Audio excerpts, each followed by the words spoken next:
Today I want to talk about function stacking and how when you are putting together systems in your homestead or in your business or on your property or whatever it is, how you want to think about how each element interacts with one another. Let me give you a real world practical application. Right behind where I was sitting, you can see I've got this area that I've dredged out, and I have to do this every couple of years, and it's going to be real difficult to see, but this is a mound. And then the hill just gradually slopes down like this all the way to the creek, which is way down there. But what I've done, and I did this years ago, is I took all of the water that flows off of our house over here and everything that comes down this hill. As it comes down, it actually gets trapped into this little mound, and it slowly comes around and then fills up this flat level surface. All of this is on contour.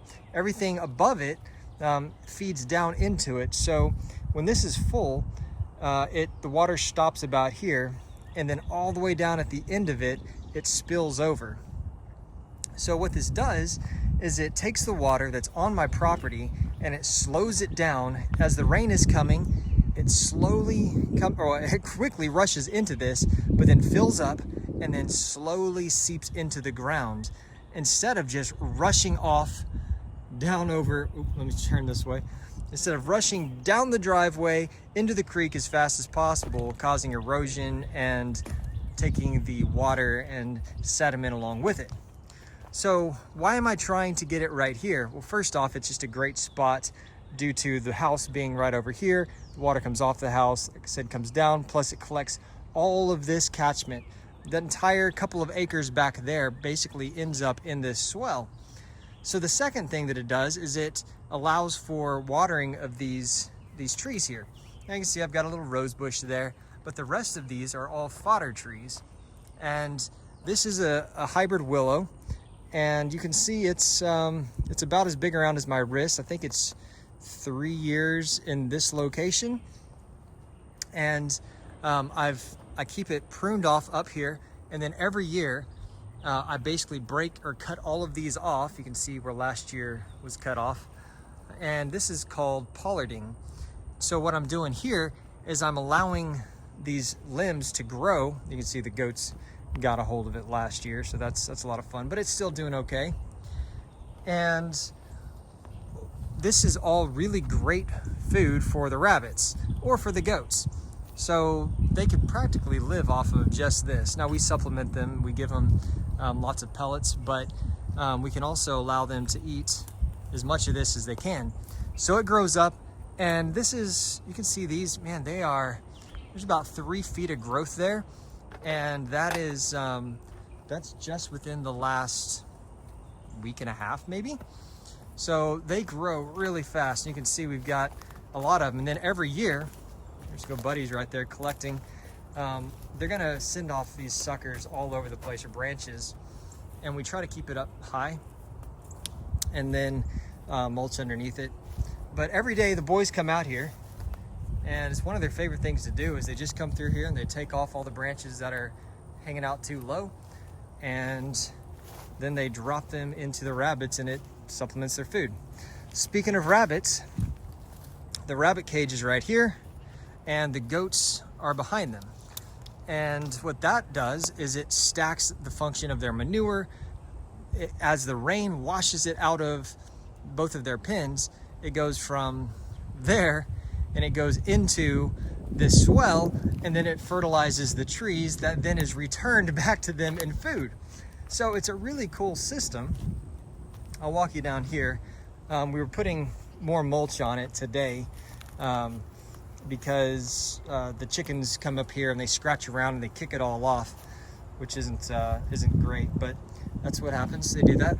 I literally just take a stick off of the previous year's growth. That's about as, I don't know, big around as my pointer finger, I guess, and it's about twice this long, and I just shove it into the ground. I mean, that's literally all it is. I shove it into the ground, and then I pick off everything but just one stem, and then that stem is going to grow up the next year, put out a whip. That's I guess we'll call it a whip.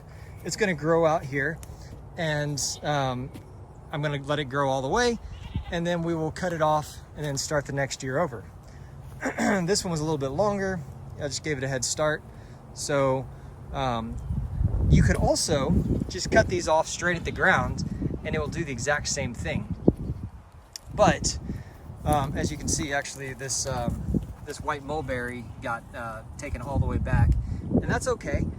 I like keeping them higher though, because eventually when the coats do come through here, you know, they're less interested if it's just a stick with everything up at the top. The animals are up here, their manure goes down into this flat level seal. See if I can do it this way. Oops. And then this collects all of the water. And then as we come around through here, it kind of stops and then it spills over right over here and then just kind of goes back down to the creek. Now what would be great is if back here behind all our trash piles and such, if we put another swell that would catch the water that spilled out of these. So maybe someday we'll do that. But for now, this has been working great. We wanted to get it done before the rain hit, because you know, we're supposed to get like 5 inches of rain over the next few days with a couple different events. So I wanted to dredge this out because it actually filled up about a 1.5 foot, I'd say, of pine needles and manure and silt and all sorts of things that have just rushed down in here and turned into really great soil that we deposited down there, which is going to grow even more trees. So I'm pretty excited about that. We want to think about water on our homesteads as something that it's ultimately going to leave our property, but we want it to go through as slow as possible. And then take all that nutrient that would have otherwise gone into the creeks and down into the next river and then off into the ocean, using it to grow the food that then feeds the animals and then repeats the loop.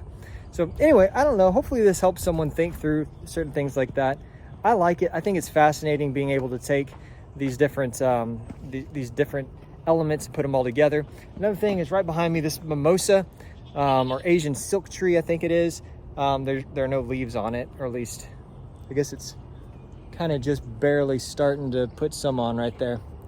That's another great fodder tree. It's also a legume. So it's fixing nitrogen, it's sucking nitrogen out of the atmosphere, which is bonkers, and then shoving it into the ground so that everything around it has a better opportunity to grow with nitrogen, more nitrogen. So there's all sorts of really cool things we can be doing. I'm Eric with East Texas Homestead, encouraging you to live faithfully and prepare thoroughly for good times or bad. See you on this video right here.